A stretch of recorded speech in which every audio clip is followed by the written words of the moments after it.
నమస్కారం. ఇప్పుడు ఒక చిన్న ప్రేయర్ చెప్పేసుకుంటాం. ఇక్కడ చేరి ఉండే ప్రతి కాబోయే తల్లిదండ్రులు కూడా మంచి బిడ్డ అంటే మంచి ఆరోగ్యం, మంచి తెలివితేటలు, మంచి గుణాలు కలిగే మంచి బిడ్డనే తీసుకుంటారు అని ప్రార్థిస్తున్నాం. ఇప్పుడు మనకి ఇక్కడ ప్రెగ్నెన్సీ వచ్చిన వాళ్ళు, డెలివరీ అయిన వాళ్ళు వాళ్ళ ఎక్స్పీరియన్స్ షేర్ చేస్తారు. నమస్తే మేడం. నమస్తే మేడం. అందరికీ నమస్కారం. నా పేరు నర్మద, మా ఆయన పేరు రాజశేఖర్. మాకు మ్యారేజ్ అయ్యి 5 years అయింది. అయితే మ్యారేజ్ అయిన 2 years తర్వాత నుంచి ట్రీట్మెంట్ తీసుకున్నాము. బయట హాస్పిటల్స్లో చూపించాను. అక్కడ ఏమన్నారంటే నీటి బుడగలు ఉన్నాయని చెప్పి దగ్గర దగ్గర 2 years దాకా ట్రీట్మెంట్ తీసుకున్నాను. అయినా కూడా ఎటువంటి ఫలితం లేకుండా పోయింది. చాలా టాబ్లెట్స్ వాడాను, ఇంజెక్షన్స్ అని చాలా ట్రీట్మెంట్ తీసుకున్నాను. దానివల్ల బాడీ ఓవర్ హీట్ అయిందే తప్ప నా ప్రాబ్లం అయితే సాల్వ్ కాలేదు. ఇంకా ట్రీట్మెంట్కి విసిగిపోయి నేనే 1 year ఆపేశాను. అప్పుడు మేము విజయవాడలో ఉన్నాము. ఇంకా ఎక్కడ చూపించుకుందాం అని ఆలోచిస్తానే ఉన్నాను. అసలు చూపించుకోకూడదు కూడా అని కూడా అనుకున్నాను. వచ్చినప్పుడే చూద్దామని అనుకున్నాను. కానీ ఎప్పటి నుంచో ఇంట్లో వాళ్ళు ఇక్కడ చూపించుకోమని చెప్తున్నారు. తర్వాత ఇక్కడ నెల్లూరు షిఫ్ట్ అయిపోయిన తర్వాత ఇంకా ఇక్కడికి రావడం అంటూ జరిగింది. అసలు నా మనసులో ఏమునిందంటే నీటి బుడగల వల్లే ఇంతకాలం నాకు రాలేదు అని ఫీల్ అవుతా ఉన్నాను. చాలా ఫీల్ అవుతున్నాను. అసలు ఎప్పుడు దాని గురించి ఆలోచిస్తూ ఉన్నాను. ఎవ్రీ మంత్ పీరియడ్ వచ్చినప్పుడల్లా నీరసపడిపోయేదాన్ని. అందరూ అనేవాళ్ళు ఎందుకు వస్తుందిలే, వెయిట్ చెయ్యి, ఇబ్బంది ఏముంది, 4 years కదా వస్తుంది, నువ్వు టెన్షన్ పడకు అని చెప్తా ఉండేవాళ్ళు. అయినా కూడా ఏదో నా టెన్షన్ నాకు ఉంటుంది కదా, ఎవ్రీ మంత్ అట్టే చెక్ చేసుకొని బాధపడేదాన్ని. తర్వాత ఇక్కడికి వచ్చాను. అంటే నువ్వేమనుకుంటున్నావు, ఎందుకని నీకు ప్రెగ్నెన్సీ రావట్లేదు అని అడిగారు. అప్పుడు ఇదే చెప్పాను. అదే బయట చూపించుకున్నానండి, ఇలా నీటి బుడగలు ఉన్నాయంటున్నారు, ట్రీట్మెంట్ ఏమో తీసుకున్నాను, అవ్వలేదు అని చెప్పాను. కానీ మేడం ఒక టెస్ట్ చేసి పిలిచి మాట్లాడిచ్చారు, స్కానింగ్ చేసి. నువ్వు ఎందుకు అలా అనుకుంటున్నావు, నువ్వు చాలా ఆరోగ్యవంతంగా ఉన్నావు అని చెప్పి నాకు స్కాన్ చూపించి దాన్ని వివరించి, చూసావా ఎంత క్లియర్గా ఉందో, నీకు అసలు ఎటువంటి సమస్య అనేది లేదు, ముందు ఆలోచన అనేది బయట పెట్టేసేయాలి, అలాంటి ఆలోచన నువ్వు మనసులో పెట్టుకోకూడదు అని చెప్పారు. ఇంకా మేడం ఆ మాట చెప్పిన తర్వాత నాకు మైండ్లో ఉన్న సమస్య అనేది పోయింది. అరే ఇంతకాలం దీనివల్లే రాలేదు అని అనుకున్నానే, ఇప్పుడు చూస్తే అసలు ఇటువంటి సమస్య అనేదే నా బాడీలో లేదు అని అనుకొని ఇంకా దాని గురించి ఆలోచన వదిలేశాను. ఇంకా వీళ్ళ దగ్గర 6 months ట్రీట్మెంట్ తీసుకున్నాను. ఇప్పుడు నాకు 6th month. చాలా హ్యాపీగా ఉంది. కానీ ఒక్కటే మనం మనసులో పెట్టుకోవాలి, ఎటువంటి నెగిటివ్ ఆలోచనలు అనేది మనం మనసులో ఉంచుకోకూడదు. మనము ప్రెగ్నెన్సీ రావడానికి ఎప్పుడైనా రెడీగా ఉండాలి. మనం హ్యాపీగా ఉన్నప్పుడే, మనం ఎంత హ్యాపీగా ఉంటే ఆ ప్రెగ్నెన్సీ అనేది అంత త్వరగా వస్తుంది. మనసులో ఎటువంటి నెగిటివ్ ఆలోచనలు ఉన్నా అవి దూరం చేసేసుకోవాలి అంతే. అలాంటివి అస్సలు పెట్టుకోకూడదు. అలాంటివి పెట్టుకున్నందువల్ల ఏంటంటే మీ మైండ్ అనేది మీలో ఉన్న గర్భసంచికి కనెక్టివిటీగా ఉంటుంది. మీరు ఆలోచించే ప్రతి ఆలోచన అనేది దానికి వైబ్రేట్ అవుతుంది. మీరు ఎంత మంచిగా ఆలోచిస్తే ఆ గర్భసంచి అనేది అంత మంచిగా పనిచేస్తుంది. అంతే. మీరు ఎంత సంతోషంగా ఉంటే మీరు అంత త్వరగా కన్సీవ్ అవుతారు, అంత త్వరగా మీకు పిల్లలు పుడతారు. ఈ బాధపడడం, డౌట్ పోయింది, వదిలేసావు. సంతోషంగా ఎట్లా అయ్యావు? అదే నాకున్న ఆలోచన ఒకటే, ఒక ప్రాబ్లం ఉంది నా ఒంట్లో, అందువల్లే నాకు రాలేదు అని ఆలోచన బాగా స్ట్రాంగ్ గా మైండ్ లో పెట్టేసుకున్నా. తీరా ఇక్కడికి వచ్చిన తర్వాత అసలు స్కాన్ చూపించి చెప్పేశారు, అసలు ఇలా ఉంది, నీకు ఇలా ఉంటే అసలు ఉన్నట్టే కాదు, నువ్వు ఎందుకు ఫీల్ అవుతున్నావు అని అన్నారు. దాని తర్వాత ఆలోచించాను, అరే ఇన్ని రోజులు ఇట్లా ఫీల్ అవుతున్నానంటే ఇంట్లో నాతో పాటు ఎప్పుడు మా అమ్మ వస్తారు.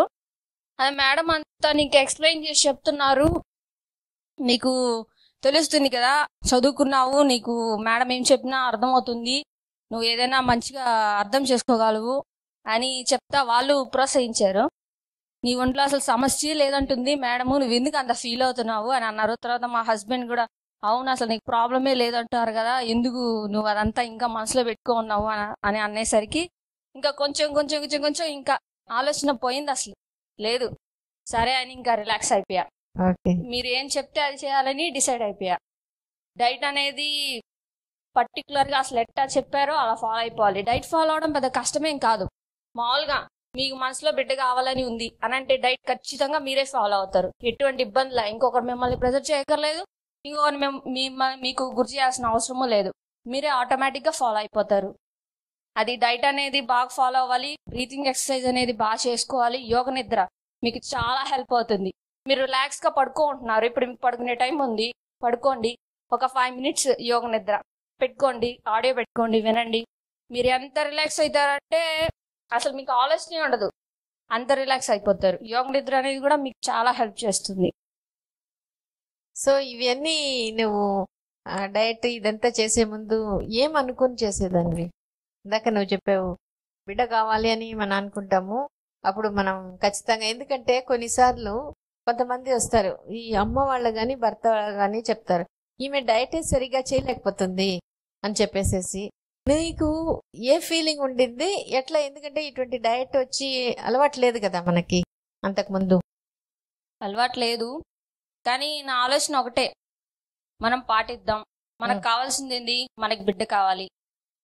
మనం బిడ్డ కావాలి అంటే మనం ఇవన్నీ పాటించాలి, ఇష్టంగా పాటించాలి. అది కూడా ఇంకా నేను బిడ్డ కావాలని స్టార్టింగ్ అది ఫిక్స్ అంతే. ఇంకా దాని గురించి ఏం ఆలోచించను. ఇంకా నేను చేయాల్సిన పని ఒకటి, డైట్ ని కంటిన్యూ చేయాలి, యోగ నిద్ర ఇవన్నీ. ఏంటంటే ఫస్ట్ నాకు అలవాటు అయిపోయింది చెప్పాలంటే. 1 month చేశాను, తర్వాత ఇంకా ఆటోమేటిక్ గా థాట్స్ అనేవి ఇంకా తెలియపోతాయి. ఈ టైం వచ్చింది, ఈ తినాలి, ఈ టైం అయింది, నిద్రపోవాలి. నాకు ఇంకా అలవాటు అయిపోయింది. ఇంకా నేను దాని గురించి ఏం పెద్ద ఆలోచించలేదు, అంతే అట్టే ఫాలో అయిపోయాను, సక్సెస్ అయ్యాను. సో ప్రెగ్నెన్సీ వచ్చినప్పుడు నీకు ఆశ్చర్యంగా ఉండిందా, లేదా నాకు వస్తుంది అనే కాన్ఫిడెన్స్ నీకు ఎప్పుడు వచ్చింది? అది చెప్పలేనేమో, నాకు ముందుగానే 6 సెన్స్ చెప్పినట్టుంది. అసలు టెస్ట్ చేసుకున్నాక కూడా అంత ఎక్సైట్మెంట్ కూడా నేనేం అవ్వలేదు. అది వస్తుంది కదా ఏమో తెలీదు, కానీ దీనికి ముందంతా చాలా చూసేదాన్ని కదా. ఆ రోజు మాత్రం ఎందుకు అంత ఎక్సైటింగ్ కూడా అనిపించలేదు. మా హస్బెండ్ సూపర్ ఎక్సైట్ అయ్యారు. అయితే దాని తర్వాత ఇక్కడ హాస్పిటల్కి వచ్చాను, అందరు కంగ్రాట్స్ అంటున్నారు. ఇంకా అప్పుడు స్టార్ట్ అయింది, అయ్యో అరే అరే అనేసి నవ్వుతా భలే ఎక్సైట్ అయ్యాను అప్పుడు మాత్రం. Okay okay. ఈ 4-5 months లో పీరియడ్స్ వచ్చినప్పుడు నువ్వు ఏం అనుకునేదాన్ని? బాధపడేదానివా? ఎందుకంటే డైట్ ఇది బాగా చేస్తున్నాను అన్నావు కదా. లేదు, అస్సలు లేదు, లైట్ చేసుకున్నా అంతే. మనం ఇప్పుడు ఎంత పాజిటివ్ గా ఉంటామో అంత త్వరగా వస్తుందన్న అభిప్రాయం నాకు వచ్చేసింది. ఇలా ఆలోచించకూడదన్న థాట్ తీసేసాను. అసలు అది రావట్లేదు, ఏంటిది అసలు లేదు. అసలు చెప్పాలంటే చూసుకుంటాను, అసలు చెక్ కూడా చేసుకోలే. మంత్ వచ్చిందంటే ఇంకా 2 days చూసుకుని హాస్పిటల్కి రావడమే అంతే. ఎవరైనా బిడ్డ చూస్తే, ఎవరైనా అడిగితే ఆ పీరియడ్ లో ఎట్లా ఉన్నాయి? దీనికి ముందు బాగా ఫీల్ అయ్యేదాన్ని. ఈ ట్రీట్మెంట్ తీసుకున్న టైంలో నిజంగా అంత ఫీలింగ్ అయితే నాకు రాలేదు. జస్ట్ ఎక్కడో 1 second అయ్యేదాన్ని, కానీ వెంటనే మర్చిపోయేదాన్ని. నాకు పుడతారులే, నెక్స్ట్ ఇయర్ నేను ఎత్తుకొని తిరుగుతాను, నాకేమి అనేసి అనుకునేదాన్ని. నాకు ఎటువంటి ప్రాబ్లం లేదు అనేసి అంతే. పీరియడ్స్ లో ఏమైనా మార్పు వచ్చిందా ఇదంతా చేసే కొద్దీ? దానివల్ల ఏమైనా కాన్ఫిడెన్స్ వచ్చిందా? పీరియడ్స్ లో చేంజ్ అనేది వచ్చింది, కనిపించింది. ఎట్లాంటిది అంటే ఎవ్రీ మంత్ 4 days 5 days ఉండేది. ట్రీట్మెంట్ స్టార్ట్ చేసిన తర్వాత 2 days కి అయిపోయింది.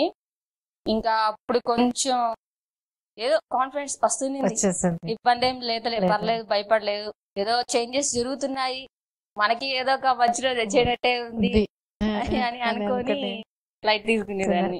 ఓకే. అంటే బాధపడడం అనేది ఖచ్చితంగా ఆపేసేయాలి, సంతోషంగా. అది పోయింది ఆటోమేటిక్ గా, నేనేం అనుకోలేదు అసలు. ఏమో మీరు చెప్పే మాటలకి అయిండొచ్చు, లేదంటే కౌన్సిలింగ్ అయిండొచ్చు. మీ ఇంట్లో అమ్మ హస్బెండ్ కూడా రిపీట్ చేస్తున్నారు కాబట్టి అది వదిలిపెట్టగలిగేవు. అవును కదా. నిజంగా మా హస్బెండ్ అయితే ఫుల్ పాజిటివ్, నేనైనా నెగిటివ్ ఉంటాను కానీ మా హస్బెండ్ అయితే మాత్రం పాజిటివ్. మేడం అంత బాగా చెప్తుంటే ఎందుకు ఇంకా ఈ నెగిటివ్ థాట్స్ అనేది పెట్టుకో ఉన్నాం అనేసి బాగా మోటివేట్ చేసేది. ఇంకా ఇంతమంది ధైర్యంగా ఉన్నప్పుడు నాకేంటి భయం అనేసి నిజంగా పోయింది అసలు. Very good. అసలు ఎక్స్పెక్ట్ కూడా చేయలేదు. ఏదో డేస్ జరుగుతా ఉన్నాయి, అందులోనే ప్రెగ్నెన్సీ అనేది కన్ఫర్మ్ అయిపోయింది. నేను పెద్ద ఆలోచనలు అసలు లేదు, పెట్టుకోలేదు. నా చుట్టూ ఉన్న వాతావరణం కూడా నాకు ఎంతో హెల్ప్ హెల్ప్ చేసింది. చేసింది. Very good. ఇప్పుడు బేబీకి ఏం చెప్పుకుంటున్నావు? పుట్టిన తర్వాత ఏడవకూడదు, నేను చెప్పింది నువ్వు వినాలి, ఓకే ఓకే ఇబ్బంది పెట్టకూడదు, మంచి తెలివితో నువ్వు బయటికి రావాలి, మంచి తెలివి గల బిడ్డగా ఉండాలి, నలుగురితో మంచి పేరు తెచ్చుకోవాలి, నలుగురితో పొగిడించుకోవాలి కానీ తిట్టించుకోకూడదు. ఏదో నాకు అనిపించినవి చెప్పుకుంటున్నా. బేబీ మూమెంట్ ఇస్తుంది. ఇస్తుంది. ఓకే. సో నువ్వు ఈ డయట్ ఎక్సర్సైజ్ చేసినప్పుడు నువ్వు బాగా ఒక స్టేజ్ తర్వాత ఇష్టంగానే చేయగలిగావు? ఇష్టంగానే. ఇప్పుడు తిన్న ప్రతిసారి ఏమనుకుంటాను, నీకే నువ్వు బాగుండాలి, త్వరగా రావాలి నా దగ్గరికి. ఇప్పుడు ప్రెగ్నెన్సీ రాకముందు కూడా బేబీ కోసమనే, అంతే, నీకోసమే. ఓకే, నీకోసమే నేను ఇదంతా చేస్తున్నాను. నాకు చాలా సంతోషంగా ఉంది, నువ్వు త్వరగా రాబోతున్నావు, నేను నిన్ను చూడబోతున్నాను. చాలా హ్యాపీగానే, మొత్తం చాలా సంతోషంగానే చేస్తున్నావు. Very good. చాలా థ్యాంక్స్. మంచి బిడ్డగా తీసుకుంటాం.